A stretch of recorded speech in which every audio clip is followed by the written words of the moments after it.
والحياة ليبلوكم أيكم أحسن عملا وهو عزيز غفور.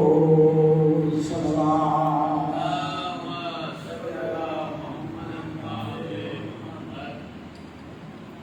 ارباب اللہ آپ سب کو اپنے حفظ و امان میں رکھے، صحت و سلامتی عطا فرمائے، اور جو مشکلوں میں ہیں سیلاب کی صورتحال آپ کے سامنے ہے، اللہ ان کے لیے آسانیاں پیدا فرمائے۔ یہ اشارے ثواب کی مجلس ہے جی مرحوم محفوظ سید اکبر حسین شاہ، ان کی سالانہ برسی ہے، ان کے اشارے ثواب کے لیے ان کے علماء نے اس مجلس کا اہتمام کیا ہے۔ دعا ہے پروردگار عالم سے کہ اللہ مرحوم سید اکبر شاہ کے درجات کو بلند فرمائے اور ان کے پسماندگان کو جتنے بھی ان کے امور ہیں ان میں خیر و برکت عطا فرمائے۔ سامعین گرامی، موت حق ہے، ہر ایک نے ایک نہ ایک دن اپنے رب کی بارگاہ میں حاضری کرنی ہے۔ خوش قسمت ہیں وہ انسان کی جن کی اولادیں، جن کے ورثاء ان کو یاد کرتے ہیں، ان کے اشارے ثواب کے لیے مجالس کا اہتمام کرتے ہیں، ان کی بلندی درجات کے لیے راہ خدا میں خرچ کرتے ہیں۔ معصوم فرماتے ہیں کہ اپنی قبروں کو ویران نہ کرو، مجھے دکھ ہوتا ہے، یہ معصوم کا فرمان، مجھے یہ دکھ ہوتا ہے کہ جب میں اپنے چاہنے والوں کی قبروں کو ویرانی بھی دیکھتا ہوں۔ کوئی فاتحہ پڑھنے والا نہیں ہے، کوئی جاننے والا نہیں ہے۔ سامعین گرامی، ہر ایک نے مرنا ہے، ماں باپ کا بڑا مقام ہے، کاش ان کے ورثاء اس مرحلے پہ یہاں پہ موجود ہوتے تو ان کو مخاطب کر کے چند باتیں میں نے کہنی تھی، لیکن موت ان کے حق ہے۔ ہر گھر میں موت جو ہے وہ آتی ہے، جب کسی بندہ مومن یا مومنہ کا انتقال ہوتا ہے تو اس کے ورثاء جب اس کی میت کو دیکھ کر روتے ہیں تو فرشتے یہ کہتے ہیں کہ رونے والوں، نہ تو میں پہلی مرتبہ اس گھر میں آیا ہوں اس مرحوم کے لیے، اس کے روح کرنے کے لیے، اور نہ ہی آخری مرتبہ۔ جو زندہ ہے وہ موت کی تکلیف سہے گا، موت ہر ایک کے لیے ہے، لیکن ہم لوگ غافل ہیں۔ یہ حقیقت ہے کہ اس میں تو ہمارا ایمان ہے کہ موت حق ہے، ہم نے بھی مرنا ہے، لیکن شاید ہم یہ سمجھتے ہیں کہ ابھی میرا وقت نہیں آیا، لمحے نہیں گزرتے جب موت آتی ہے۔ لہذا معصوم کا فرمان کہ جب انسان 40 سال کا ہو جائے تو اپنے آپ کو تیار رکھے مرنے کے لیے، آمادہ ہو جائے موت کے لیے۔ سامعین گرامی، بہت حق ہے، اشارے ثواب کی مجلس، اور اس مجلس میں یہ پیغام دے رہا ہوں کہ اپنے مرحومین کو کبھی بھی فراموش نہ کریں، ان کے اشارے ثواب کے لیے کچھ نہ کچھ کرتے رہیں، کیونکہ مرحومین زندوں کے محتاج ہوتے ہیں۔ لہذا ان کے سارے ثواب کے لیے، ان کی بلندی درجات کے لیے، ان کی مغفرت کے لیے ہمیں یہ چاہیے کہ ہم کچھ نہ کچھ ان کے لیے کریں، صدقے کی صورت میں بلاؤ 10 روپے ہی کیوں نہ ہو، 10 روپے صدقہ دیتے وقت مرحوم کو یاد کیا جائے کہ ہم اس کی اشارہ ثواب کے لیے یہ 10 روپے کا صدقہ دے رہے ہیں۔ بولو ایک روٹی ہی کیوں نہ ہو، کسی بھوکے کو ایک روٹی دے دی جائے، اس کا ثواب بھی یقیناً اس مرحوم کے لیے جو ہے وہ ہے اور وہ پہنچتا ہے۔ وہ لباس کس کو دے دیا، کسی کی اور کوئی مدد کر دی، اور نیت یہ ہونی چاہیے کہ ہم اپنے مرحوم کے اشارے ثواب کے لیے یہ کر رہے ہیں، تو یقیناً اس کا ثواب جو ہے وہ مرحومین تک پہنچتا ہے۔ مرنے والے زندوں کے محتاج ہیں، لیکن غفلت ایسی ہے کہ جو ہمارا عزیز بھائی، والد، والدہ کوئی بھی اس دنیا سے رخصت ہوتا ہے، چند دن تک تو ہم اسے یاد رکھتے ہیں، دھیرے دھیرے اس کو بھول جاتے ہیں، یہاں تک کہ اس کی قبر پہ جانا بھی مشکل ہو جاتا ہے۔ کبھی گزرا تو چلو فاتحہ کرو۔ ہر شب جمعہ کو یہ چاہیے ہمیں کہ ہم اپنے مرحومین کی قبر پہ جائیں، سورۃ فاتحہ کریں۔ ایک سورۃ فاتحہ کا اتنا ثواب ہے، واسو یہ فرماتے ہیں کہ اگر ایک مرتبہ سورۃ فاتحہ محبت کے ساتھ، اخلاص کے ساتھ ہر مرحوم کی یاد کو ذہن میں لاتے ہوئے پڑھا جائے، ایک فاتحہ پڑھی جائے، تو اس کا ثواب برسوں تک مل سکتا ہے۔ لہذا ہمیں یہ چاہیے کہ ہم اپنے مرحومین کو فراموش نہ کریں، کیونکہ کل ہم نے بھی مرنا ہے۔ آج ہم کسی کو یاد کریں گے تو کل ہمیں کوئی یاد کرے گا۔ بہت ہی مشکل منزل ہے، ہم دنیا دار ہیں، ہم دنیا کے کاموں میں اس قدر مشغول ہو چکے ہیں کہ موت ہمیں یاد نہیں ہے۔ اور یہ بھی حقیقت ہے، چھوٹا ہے یا بڑا ہے، جب بھی حکم خدا ہوتا ہے تو وہ اپنے رب کی بارگاہ میں پہنچ جاتا ہے، اس کے موت واقع ہو جاتی ہے، لیکن اس کے باوجود بھی غفلت ہے۔ اپنے مرحومین کو، معصوم کا یہ فرمان ہے، اپنے مرحومین کو فراموش نہ کیجیے۔ آپ کھانا کھا رہے ہیں، کھانا آپ نے کھانا ہے، آپ کے سامنے دسترخوان ہے، کھانا ہے، ضروری نہیں ہے کہ مرحومین کے اشارے ثواب کے لیے ہم کوئی بڑھیا کھانے کا اہتمام کریں، نہیں، یہ لازم نہیں۔ جو کچھ گھر میں پکا ہے اس سے فاتحہ پڑھ کے اس مرحوم کی اشارے ثواب جو ہے وہ اس تک پہنچائیں۔ کھانا آپ نے خود کھانا ہے، اس میں وہ بھی شامل ہو جائے گا، اور ہر شب جمعہ کو مرحومین کی روحیں اپنے گھروں کو آتی ہیں، اور اگر انہیں کوئی یاد کر رہا ہوتا ہے تو وہ دعائیں دیتے ہوئے رخصت ہوتے ہیں، اور اگر انہیں کوئی یاد نہیں کر رہا ہوتا تو مایوس ہوتے ہیں۔ گرامی، مرحومین کو فراموش نہیں کرنا چاہیے۔ میں بار بار یہ جملہ اس لیے کہہ رہا ہوں کہ زندوں کے لیے تو ہم بہت کچھ کرتے ہیں۔ ایک مثال سے میں آپ کو ایک مثال دے کے میں آپ کو یہ منظر سمجھانا چاہتا ہوں۔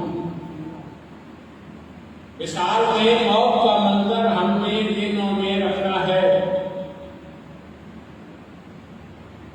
کمیونی گرامی عمومی طور پہ ہر جگہ ایسے واقعات رونما ہوتے رہتے ہیں کہ کوئی جھگڑا ہو گیا، کسی بندے سے کوئی جرم سرزد ہو گیا اور معاملہ تھانے تک جا پہنچا۔ ہماری پہلی ترجیح یہ ہوتی ہے کہ ہم واسطہ ڈھونڈتے ہیں، تعلق ڈھونڈتے ہیں کہ کسی طرح تھانے میں ہماری جو واقفیت ہو جائے تو فون کرتے ہیں تاکہ ہمارا یہ جو بیٹا، ہمارا یہ جو بھائی، ہمارا یہ جو عزیز اس جرم میں گرفتار ہوا ہے، اس پہ FIR نہ کٹے۔ پہلی کوشش یہ ہوتی ہے، پیسے دینے پڑے پیسے دیتے ہیں، واسطے تلک اگر معاملہ سنگین ہے، FIR درج ہو گئی ہے تو دوسری بات ہم یہ کرتے ہیں، واسطہ تعلق ڈھونڈتے ہیں تاکہ ہمارے بچے کو، ہمارے بھائی کو جو بھی گرفتار ہے اس کو مارا پیٹا نہ جائے، اس پہ تشدد نہ کیا جائے، خود دار کھائیں گے لیکن اس کے لیے اچھا کھانا حوالات میں بھیجا جاتا ہے۔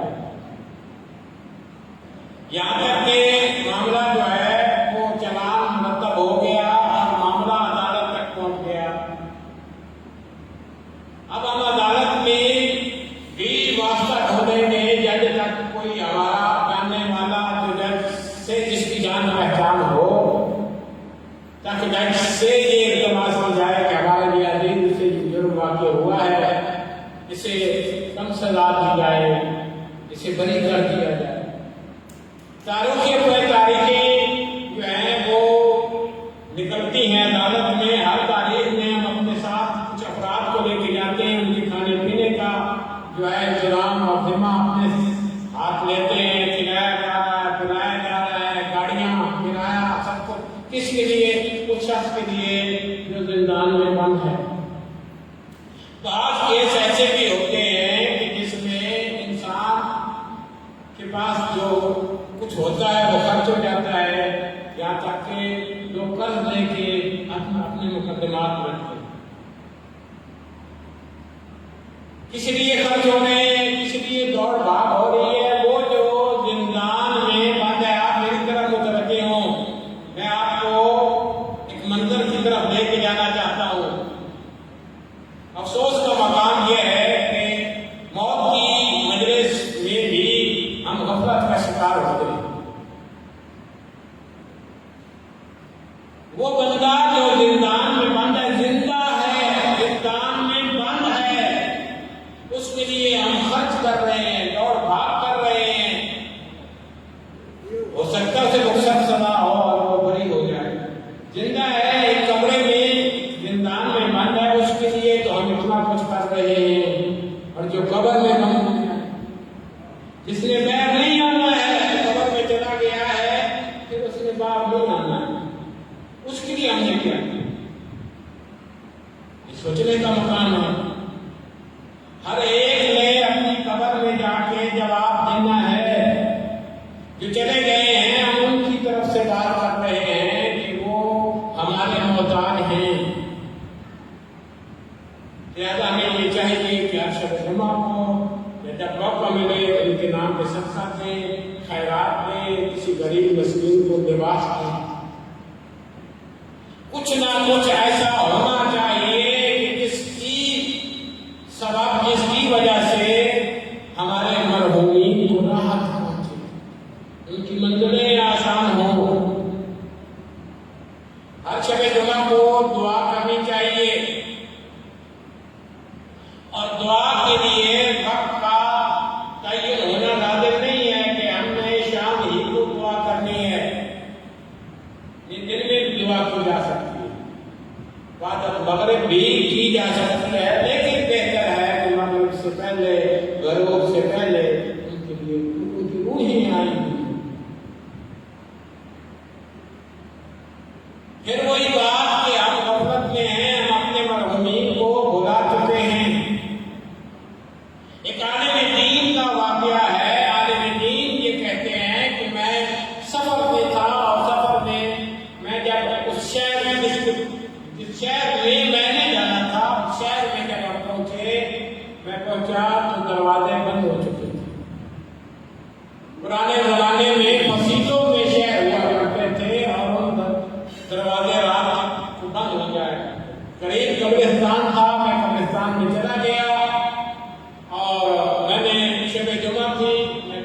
درمیان بیٹھا تھا، رات کا وقت تھا کہ میری آنکھ لگ گئی اور میں نے خواب میں یہ دیکھا کہ قبریں کھلتی ہیں اور ملائک کشت میں ہدیے تحفے لے کے ان مرحومین کے پاس جا رہے ہیں، اور یہ ہدیے اور تحفے وہ ہیں جو ان کے ورثاء نے ان کے لیے بھیجے ہیں، سورۃ فاتحہ کی صورت میں، کسی غریب مسکین کو کھانا کھلانے کی صورت میں، کسی کو نگاہ دینے کی صورت میں۔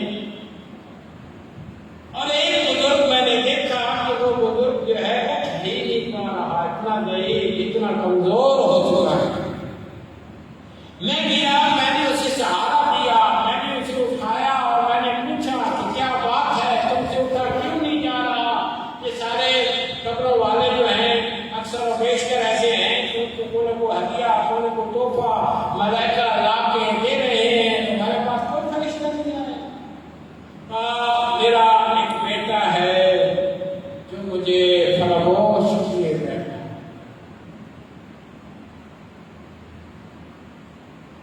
آج شب جمعہ ہے، ان کے لیے یہ ہدیے، ان کے لیے یہ تحفے آئے ہیں، یہ ان کے ورثاء نے بھیجے ہیں، لیکن میرا بیٹا مجھے بھول چکا ہے۔ کا نام بتاؤ بیٹے کا، کہاں؟ ہمارے اسی شہر میں رہتا ہے، یہ نام ہے اس کا۔ صبح ہوئی، وہ عالم دین اپنے کام کاج سے فارغ ہونے کے بعد اس شخص کا پتہ کرتے ہوئے اختلاف کے قریب پہنچے، کیونکہ وہ کپڑے دھوبیوں کا کام کرتا تھا، کپڑے دھوتا تھا۔ جا کے سلام کیا، یہ تمہارا نام؟ ہاں جی یہ میرا نام۔ یہ تمہارے باپ کا نام؟ ہاں جی میرے باپ کا نام۔ کہا ہے بندہ خدا، کل جمعرات تھی اور میں قبرستان میں تھا اور میں نے تمہارے باپ کو اس حالت میں دیکھا ہے۔ اس نے کہا کہ میرے باپ نے میرے لیے کیا چھوڑا ہے؟ میں تو خود اپنی روزی کماتا ہوں، میں تو خود اپنا کام کاج کر کے اپنی روزی کماتا ہوں۔ اس عالم دین نے کہا ہے بندہ خدا، یہ جو تیرا وجود ہے نا اس کی سبب ہے، اور جس نے تمہیں بچپن میں پالا ہے، جس نے تمہیں پروان چڑھایا ہے، کیا اس کا کوئی حل نہیں؟ میرا باپ میرے لیے کچھ نہیں چھوڑ کے گیا۔ اس نے کہا ہے بندہ خدا، میں یہ تمہیں درخواست کرتا ہوں کہ تم جو ہے اس کے لیے کچھ کرو۔ اس نے 1 کلو پانی، غصے کی عالم میں 1 کلو پانی کا اٹھا کے پھینکا اس شخص سے، اس عالم دین کی، یہ لے لو میرے باپ۔ وہ عالم مایوس ہو کے چلا، یہاں تک کہ پھر ایک منظر میں اسے خواب آیا اور خواب میں اس نے یہ دیکھا کہ اس کا باپ آج بہتر حالت میں ہے اور آج وہ اٹھ کے چل رہا ہے اور فرشتے اس کے پاس کاشت میں ہدیے لا کے دے رہے ہیں۔ اس عالم دین نے اس سے کہا کہ تمہارے بیٹے نے تو،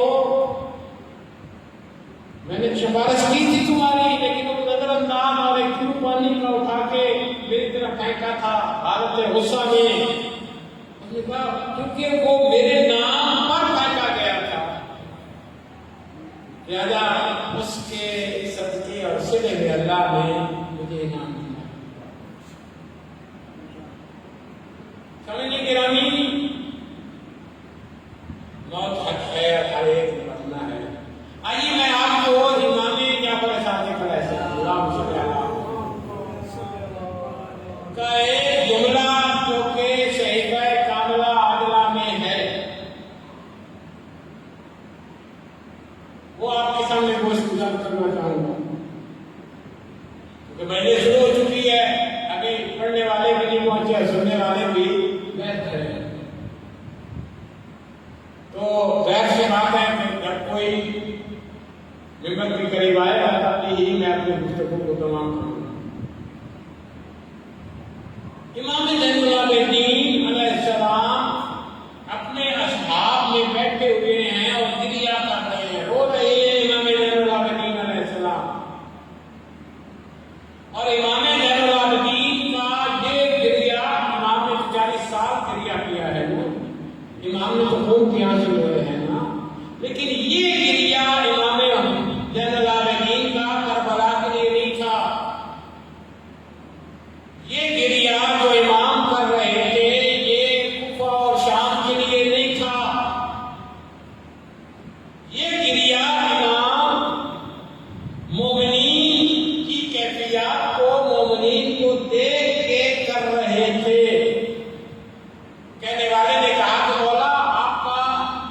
نظریہ کس حوالے سے ہے تو امام یہ فرماتے ہیں کہ میں قبر کو یاد کر کے رو رہا ہوں.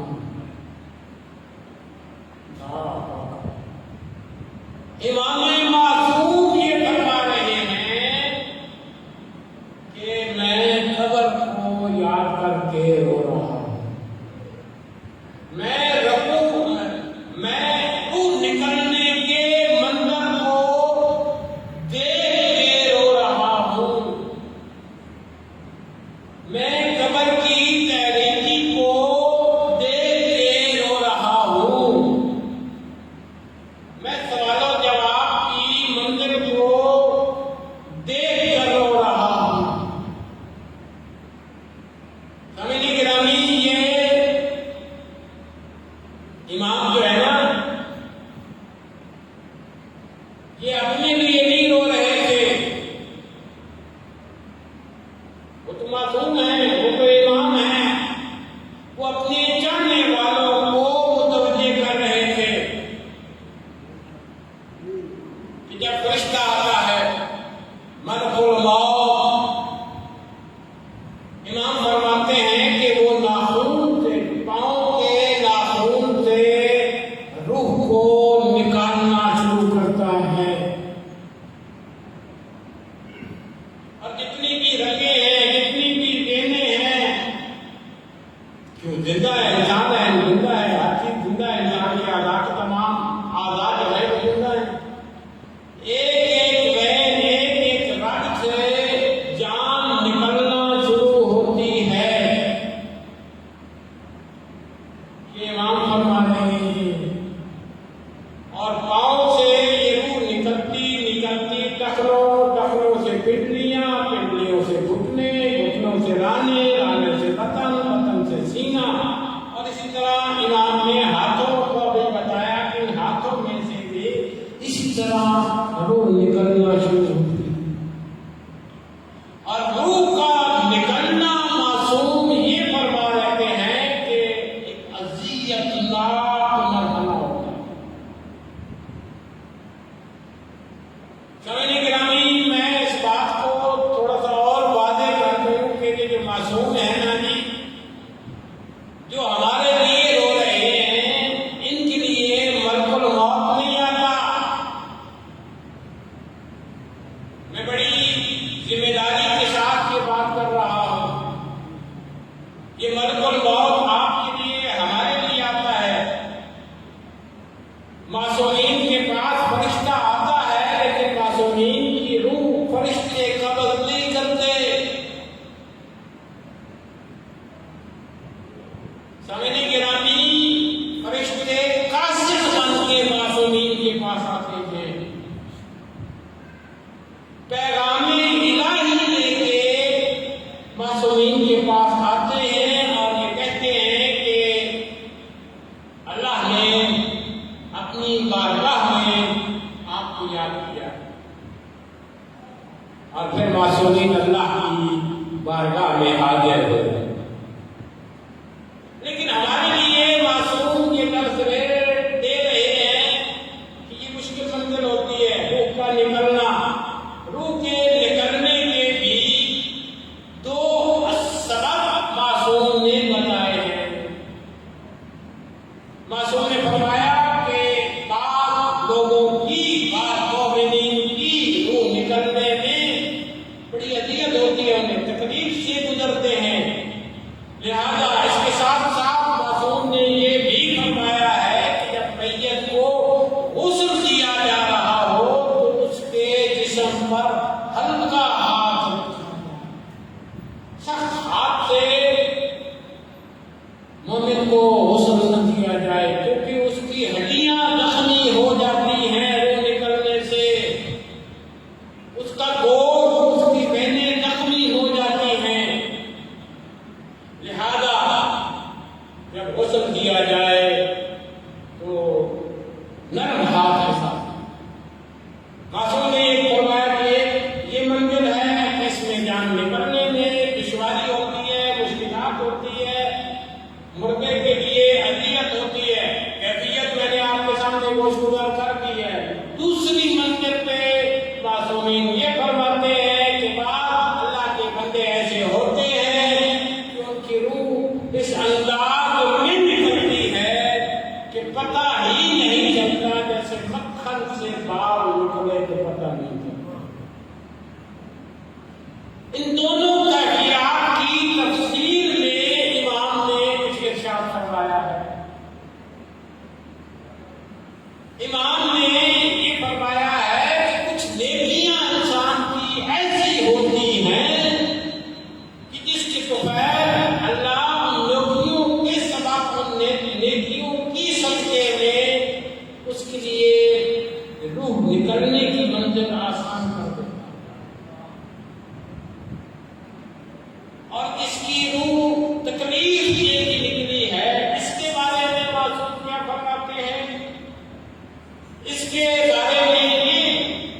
وقت فرماتے ہیں معصومین کہ بندہ مومن اس دنیا میں رہتا ہے تو ظاہر ہے کہ دنیا کا رنگ اس پہ چڑھ جاتا ہے، لہذا وہ غافل ہو جاتا ہے اور وہ واجبات اور وہ ضروریات جو اس کو کرنی چاہیے وہ نہیں کر پاتا، کرتا ہے لیکن خدا ہی کرتا ہے، کبھی نماز پڑھی کبھی نہ پڑھی، کبھی روزہ رکھا کبھی نہ رکھا، کبھی اپنے سامنے بجا لایا کبھی گناہ میں پھنس گیا، گناہ میں چلا گیا۔ تو ظاہر سی بات ہے کہ انسانی زندگی میں جہاں خدا ہوتے ہیں، جہاں وہ غفلت ہوتی ہے، وہاں پر کچھ نہ کچھ نیکیاں بھی تو ہوتی ہیں۔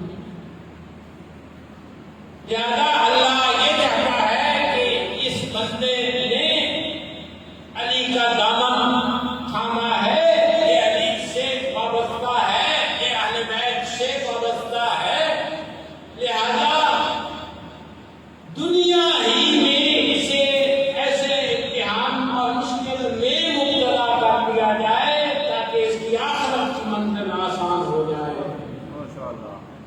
دنیا کی مصیبتیں، دنیا کے مسائل، دنیا کی پریشانیاں آخرت کی پریشانیوں کی نسبت بہت آسان ہیں۔ آخرت کی پریشانیاں جو ہیں وہ مشکل ترین ہیں۔ ایسے ایسے واقعات ملتے ہیں کہ بندہ ڈر جاتا ہے۔ ایک سلوات پڑھے محمد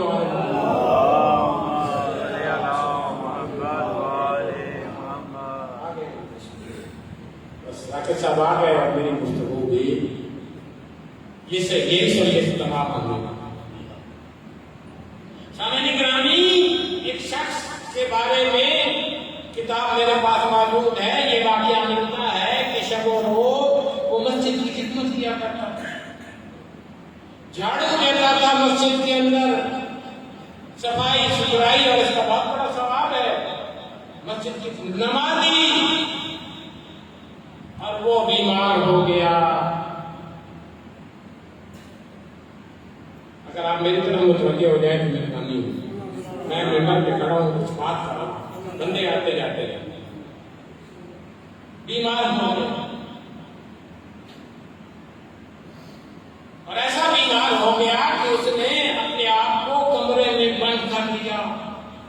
نمازی جاتے اس کے پاس اس کی عیادت کے لیے، دروازے سے اندر سے کہتا ٹھیک ہے آپ کا آنے کا شکریہ، میں کسی سے نہیں دوں گا۔ ایک بزرگ عالم دین اس مسجد میں آئے اور انہیں خبر ہوئی کہ یہ ایک اللہ کا نیک بندہ تھا جو مسجد میں باقاعدگی حاضری ہوا کرتی تھی، نمازیں پڑھتا تھا، جھاڑو دیا کرتا تھا مسجد میں، اور وہ بیمار ہے، کہو میں چلتا ہوں اس کی عیادت کے لیے۔ چنانچہ وہ عیادت کے لیے جب پہنچے تو اسی طرح دروازہ بند، میں نے کسی سے نہیں ملنا،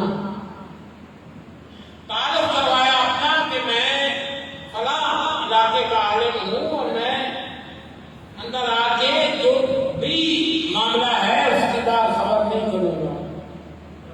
چنانچہ کیا ہوا کہ دروازہ کھلا اور عالم دین نے کیا دیکھا کہ وہ شخص چل نہیں سکتا، وہ بڑی مشکل سے قدم بھرتے ہوئے اپنی چارپائی پہ جا کے بیٹھا۔ عالم نے پوچھا معاملہ کیا ہے، لوگوں سے ملتے کیوں نہیں ہو؟ اس نے اپنی شلوار کے پانچے اٹھائے تو گھٹنوں تک اس کے پاؤں جلے ہوئے۔ میں موت کے بارے میں بات کروں، وہ کیا ہوا بندگان خدا، تیری تو بڑی اچھی صورت ہے، لوگ تجھے اچھے برسوں سے یاد کرتے ہیں، اور یہاں تمہاری یہ کیفیت ہے۔ کہا ایک مرتبہ ایسا ہوا کہ جو مسجد کا جھاڑو تھا وہ میں اٹھا کے اپنے گھر میں لے آیا۔ جو مسجد میں چیز وقف ہو جاتی ہے اس کا بیع لے جانا جائز نہیں ہے، اور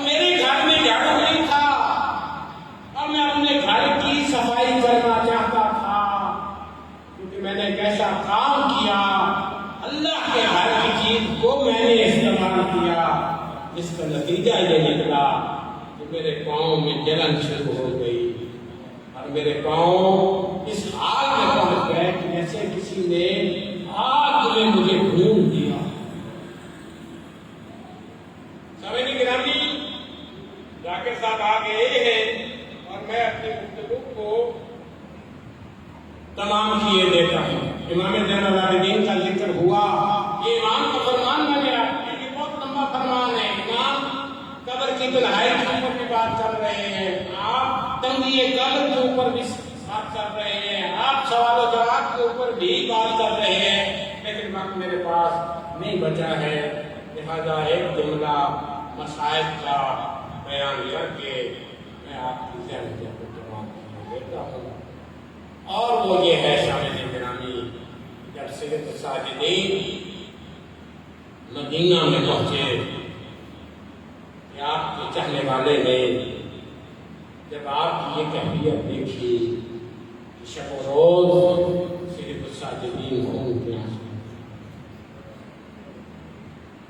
اللہ اکبر، بات لمبی ہے، میں اختصار سے کام دے رہا ہوں۔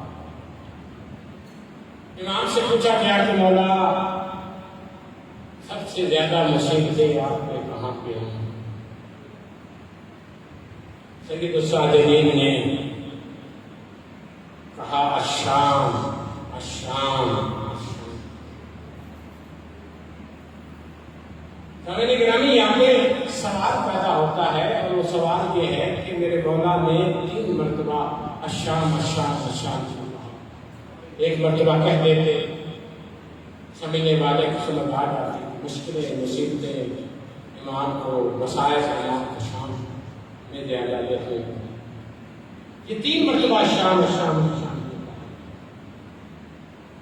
سامعین گرامی، شاید اس کی وجہ یہ ہو سکتی ہے کہ 3 منزلیں شام میں سید الساجدین پہ ایسی گزری ہیں کہ جسے یاد کر کے سید الساجدین کی آنکھوں کی روانی بڑھ جاتی ہے۔ وہ 3 منزلیں کون سی ہیں؟ ایک بازار کی منزل ہے، ایک دربار کی منزل ہے، ایک زندان کی منزل ہے۔ سامعین گرامی، اس بازار سے سید الساجدین گزرے جہاں آج بھی کوئی اپنی ناموس کو لے کے اس بازار سے نہیں گزر سکتا۔ میں شاید 3 منزلیں نمبر سکتا ہوں، بس اتنا سن لیجیے کہ جب شام کے بازار میں سید الساجدین پہنچے، چلتے چلتے سید الساجدین کے قدم رک گئے۔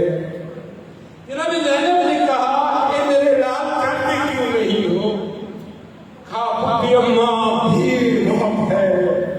پکی اماں، میں نے اتنی بھیڑ کبھی نہیں دیکھی، میں قدم کیسے آگے بڑھاؤں اس منزل سے؟ امام زین العابدین کا جملہ ہے، یا لم تلدنی امی، کاش مجھے ماں جنم نہ دیتی اور میں اس بازار سے نہ گزرتا۔ سامعین گرامی، دوسری منزل اور گفتگو تمام ہو گئی۔ دوسری منزل وہ زندان ہے عزادارو، شام کا وہ زندان جب بابا بابا کو یاد کرتے کرتے جناب سکینہ اس دنیا سے رخصت ہو گئی۔ سید الساجدین نے بندے ہوئے ہاتھوں کے ساتھ ایک ننھی سی قبر کھودی۔ جب سید الساجدین قبر کھود رہے تھے، بعید نہیں کہ مولا نے ایک مرتبہ کربلا کا رخ کیا ہو اور کہا اے بابا جان، آپ نے بھی قبر کھودی تھی کربلا میں علیہ السلام کے لیے، لیکن بابا بڑا فرق ہے، جب آپ نے قبر کھودی تھی آپ کے ہاتھ کھلے ہوئے تھے۔ بابا جب آپ نے قبر کھودی تھی آپ کے ہاتھ میں تلوار تھی۔ بابا میری غربت کو دیکھو، میرے ہاتھ رسیوں میں جکڑے ہوئے ہیں۔ ہاں بابا، میرے پاس تلوار نہیں ہے۔ ہاں، سید الساجدین نے انگلیوں سے کربلا شام میں قبر کھودی ہے۔ سید الساجدین کی انگلیاں زخمی ہو گئی۔ عزادارو، جب سید الساجدین نے اس چھوٹی فاطمہ کو لہر کے حوالے کرنا چاہا، 2 ہاتھ برآمد ہوئے، اے سید الساجدین، میری امانت کو میرے حوالے کر دو۔ آواز آئی، بابا اب مجھے معاف کر دے گا، میں آپ کی امانت کی حفاظت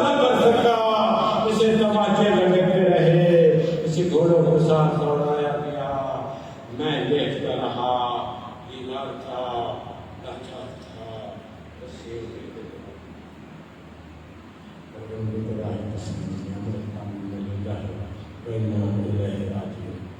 اب میں التماس کروں گا